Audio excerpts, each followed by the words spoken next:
The text came at 2:17 a.m. I stared at my phone, the blue light harsh against the darkness of my empty apartment.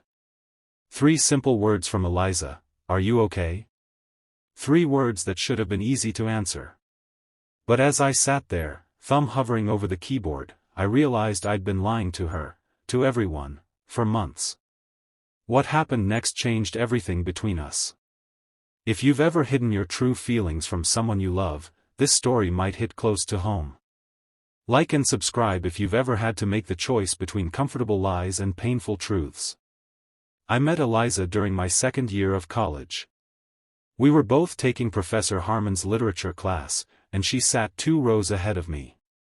I noticed her immediately, not just because she was beautiful, though she was, with her dark curly hair and the constellation of freckles across her nose, but because she was the only person who consistently challenged the professor's interpretations. While the rest of us nodded along, scribbling notes, Eliza would raise her hand and say, "I disagree," in that calm, confident way of hers. We became friends after being paired for a project on Sylvia Plath. Our friendship evolved naturally, effortlessly, the way the best ones do. Late-night study sessions turned into late-night conversations about everything and nothing. Movie nights where we'd analyze the characters' motivations more thoroughly than we did for class. Weekend hikes where we'd walk in comfortable silence, occasionally pointing out interesting birds or unusual plants. By our senior year, Eliza was my best friend, and I was hers. At least, that's what we told each other. What I didn't tell her was that somewhere along the way, I'd fallen in love with her. I kept it hidden, buried beneath layers of friendly banter and platonic affection. I told myself it was better this way. Eliza had never shown any romantic interest in me, and I couldn't bear the thought of losing her friendship. After graduation, we moved to the same city. Different neighborhoods, different jobs, but still in each other's orbit. We met for coffee every Wednesday morning before work. Sunday brunches became our tradition. We were constants in each other's lives, even as everything else changed around us. Then came the promotion. Eliza had been working at a marketing firm for 3 years when they offered her a position that would require extensive travel. 6 months, primarily in Europe, overseeing the launch of a new international campaign. It was her dream job, the opportunity she'd been working toward since we graduated. "I'm going to take it," she told me over brunch, her eyes bright with excitement. "I'd be crazy not to, right?"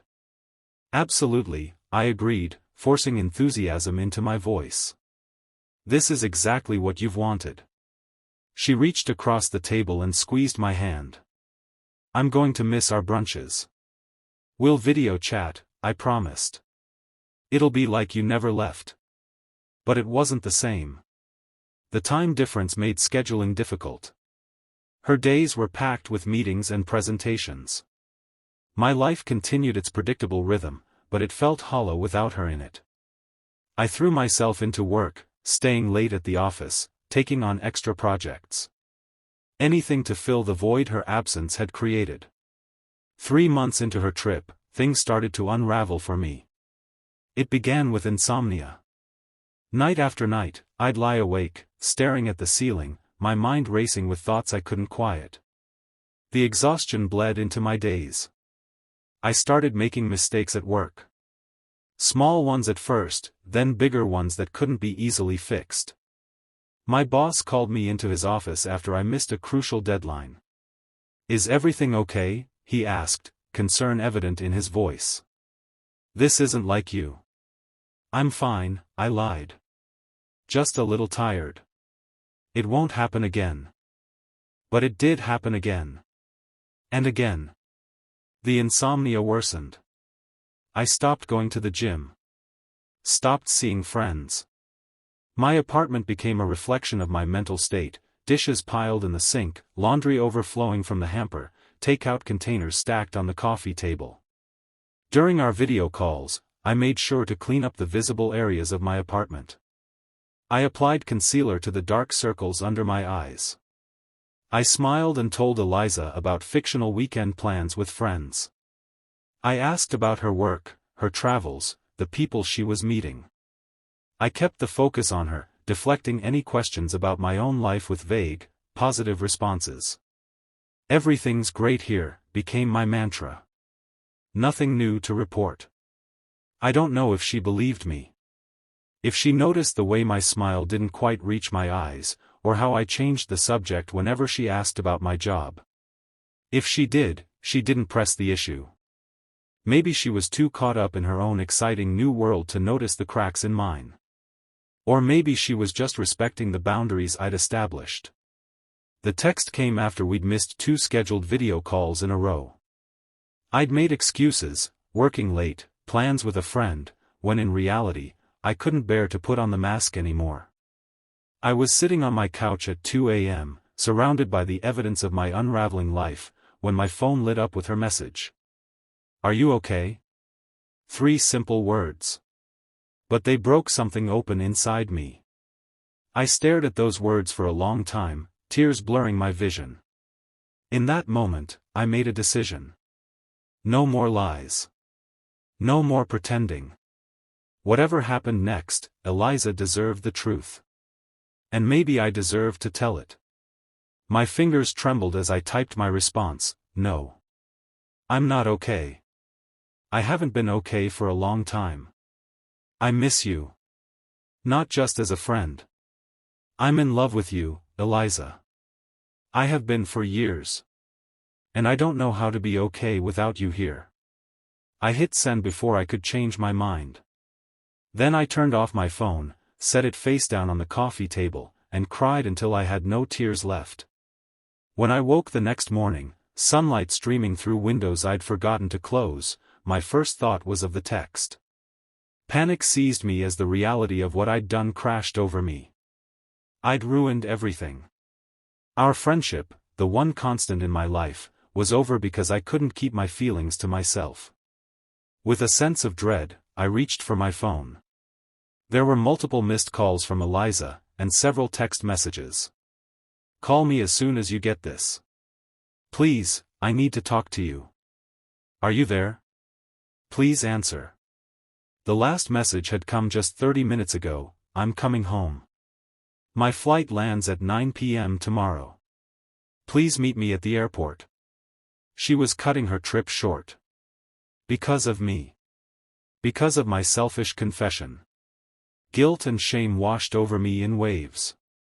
I'd disrupted her life, her career opportunity, all because I couldn't handle my own emotions. I spent the next 24 hours in a state of anxiety. I cleaned my apartment from top to bottom, as if erasing the physical evidence of my breakdown could somehow undo the damage I'd caused. I showered, shaved, put on clean clothes.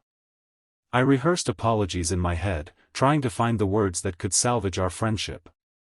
The airport was crowded when I arrived. I stood near the arrivals gate, hands shoved in my pockets to hide their trembling. Every few seconds, I checked the monitor. Her flight had landed. She would be here soon. And then she was. Walking through the gate, scanning the crowd. When her eyes found mine, she stopped for a moment. Then she was moving toward me, weaving through the crowd with determination. I opened my mouth to speak, to begin the apology I'd rehearsed, but before I could say a word, she dropped her bags and threw her arms around me.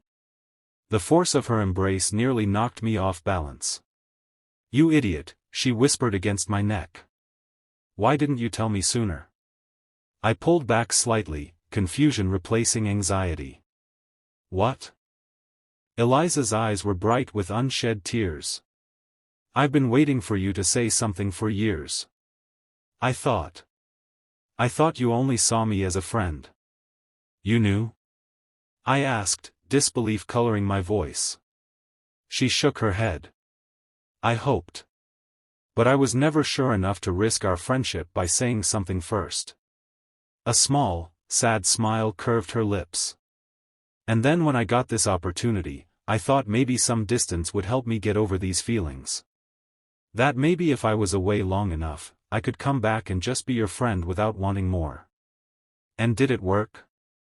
I asked, hardly daring to breathe. "Not even a little bit," she admitted. "I missed you every day. Every new place I visited, every amazing thing I saw, all I could think was how much better it would be if you were there to share it with me. Hope bloomed in my chest, fragile but persistent. So what happens now? Now, she said, taking my hand in hers, we stop wasting time. We stop pretending we're just friends when we both want more. We start being honest with each other. I'm a mess, I warned her. These past few months. I haven't been handling things well. I know, she said softly. I could tell something was wrong, even though you tried to hide it. That's why I texted you that night. That's why I'm here now. She squeezed my hand. Whatever you're going through, we'll figure it out together. We left the airport hand in hand, the future stretching before us, uncertain but full of possibility. The weight I'd been carrying for so long felt lighter somehow, shared between us. That night, sitting on my couch, the same couch where I'd sent that life-changing text, Eliza asked me to tell her everything. The insomnia, the problems at work, the isolation. I held nothing back. And when I finished, when I'd laid bare all the broken pieces of myself, she didn't run. She didn't look at me with pity or disappointment. She looked at me with understanding, with compassion, with love. Thank you for telling me the truth, she said. Both about your feelings for me and about how much you've been struggling. I'm sorry I wasn't here. You're here now, I said. That's what matters. The road to recovery wasn't quick or easy. There were therapy appointments, difficult conversations with my boss, gradual steps toward rebuilding the life I'd let fall apart. Eliza was there through all of it, not as a savior but as a partner. She held me accountable, celebrated my progress, and loved me through the setbacks. 6 months after that middle-of-the-night text, we moved in together. A year later, she proposed during a hike similar to the ones we used to take in college.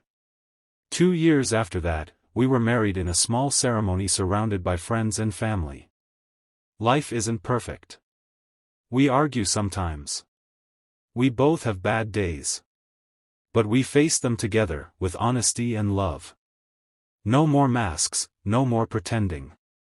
Looking back, I realized that text, "Are you okay?" was a lifeline thrown when I was drowning. And my response, as terrifying as it was to send, was the first honest breath I'd taken in years. Sometimes the scariest truths are the ones that set us free. If you're hiding your feelings from someone you love, if you're pretending to be okay when you're falling apart, I hope you find the courage to be honest.